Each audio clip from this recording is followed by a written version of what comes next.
So again, now to the main event, right? You know, I've already told you, you know, where I think that there's a lot of parallels, and I think that's really cool. You know, I've been asked a few times, I put this out on social media, why in the world is the governor of Kentucky coming to Sandy Run, South Carolina? I don't know.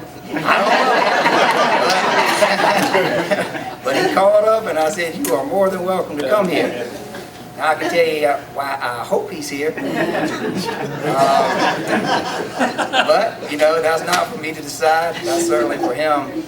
But I am very grateful that he decided to come to our little neck of the woods. You know, again, a guy that understands how to work across the aisle. You know, he understands that it's about people, right? It's not about getting to Columbia or getting to any other state capital or even getting to Washington, D.C., and then you turn into somebody that you aren't, and you forget where you came from. He understands the value of trying to create good jobs so that our kids don't have to go somewhere else to be able to find good employment that's going to take care of them and their families. So I'm just really excited. You know, the more I've gotten to know him over the course, I think he's in his second term now as governor. You know, I'm just really appreciative that someone is saying we're not giving up on the South. For far too long, the South has always been written off. Yeah. People have said Democrats can't win in the South, and this man is living, walking proof that they can. So without further ado, I ask that you give a very warm Senate District 26 in Calhoun County welcome to the governor of the great state of Kentucky, Andy Beshear. So I appreciate y'all having me, and now I'll open it up so y'all can do something I would never let my General Assembly do. You can interrogate the governor.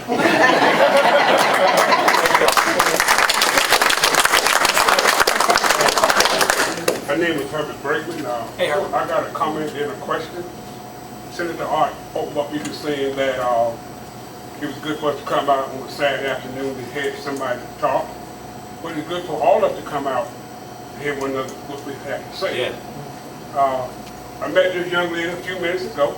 She let me talk my head off. She's known for a lifetime. And I know everybody here, I've seen the Price is Right. And you don't know who is with who because everybody just loving on everybody. And what you were saying, that's what it kind of takes, take that Price is Right kind of mentality to move forward.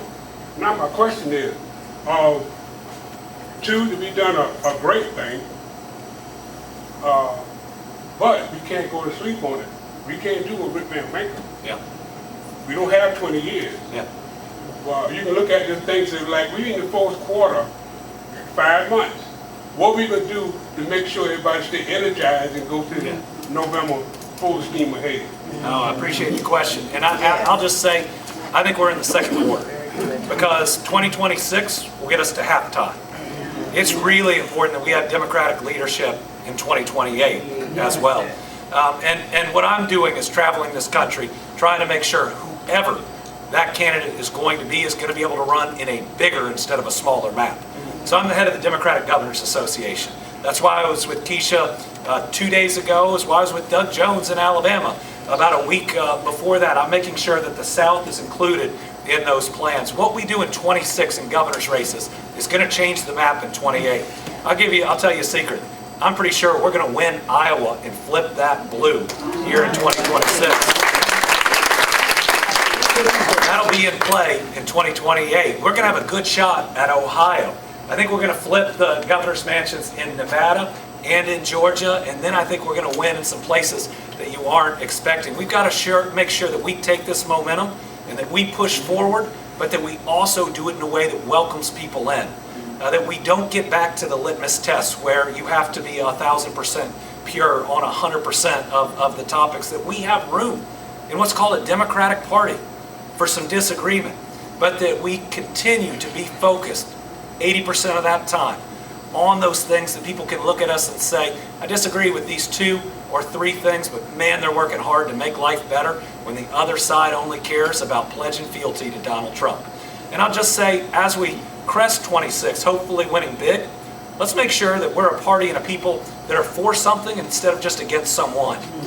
Right? It's perfectly okay to say how Donald Trump is hurting the country with tariffs, but we got to talk about what we're going to do, how we're going to prioritize investments that have higher wages. You know, last year, the average wage for a new job in Kentucky was almost $30 an hour, our highest ever. And it's because we stopped chasing the cut rate ones. We said we're going to spend our time, we're going to spend our incentive dollars on bringing the very best jobs. And then what did we show them? We showed them all the places that hadn't seen their biggest new job announcements in a long time. So 2/3 of my county since I've been governor have had the biggest jobs announcement in their history. You know, there is a way to do this post 26, going into 28, that both keeps people excited. But how about we as Democrats do what Republicans can't when we win? How about we govern well? How about we show them what it means to have Democratic leadership? But we cannot take our eye off the ball of people's everyday lives and of being that party that's focused on it. We got to make sure people vote and continue to vote. Every special that's out there. I mean, I've been participating in special elections here. I've been participating in special elections all over the country. Everyone sends a message and keeps people excited. And we can't stop communicating. Can't stop coming to meetings like this. Can't stop trying to engage in young people, starting with TikTok and Instagram and then getting them on something a little longer and more substantive. We've got to keep building out, knowing that we also have some places we got to catch up to the other side.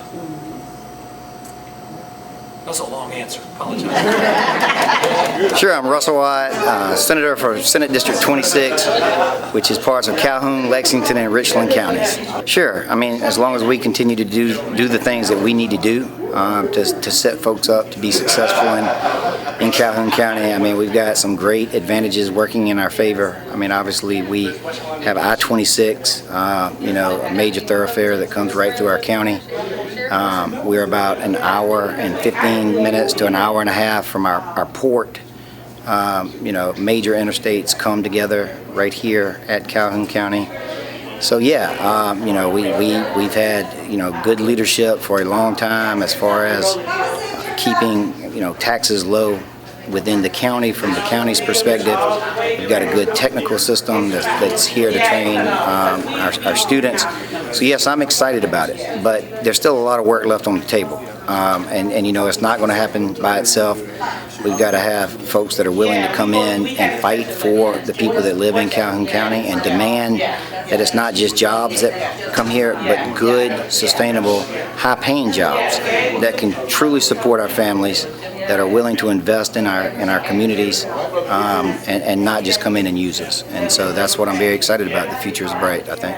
The Senate is much different than the House, but I think it suits me well. I certainly enjoyed coming in with a lot of other new senators, both in my caucus, but also on the other side of the aisle, that I think that we all really do relate to each other well. I think that we have certainly looked for ways for us to work together rather than looking for the divisions that we might have. So I'm excited. I think it's a good thing. I was talking about that kind of in relation with the governor. I think it's always good to have fresh perspectives. I think it's good to have people in positions of leadership that can, talk to the younger generation, but also relate then to the older generation. So, I'm excited about that possibility, and I'm excited about the next 2 years, and hopefully, hope that we can continue to build upon what we've already started. But certainly proud of the Senate over the course of the last 2 weeks, and I want to make sure I say proud of the Senate. Obviously proud of the members of the Democratic caucus that I served with, proud that we were willing to stand up and fight, but also recognize that there were Republicans that had to come along to be able to do what we did, which is to just simply say it doesn't make sense to change the rules in the middle of the game. It doesn't make sense to redo the lines when candidates have been running for months, and we've also got hundreds, if not thousands, of ballots that had already been cast. I'm glad common sense prevailed.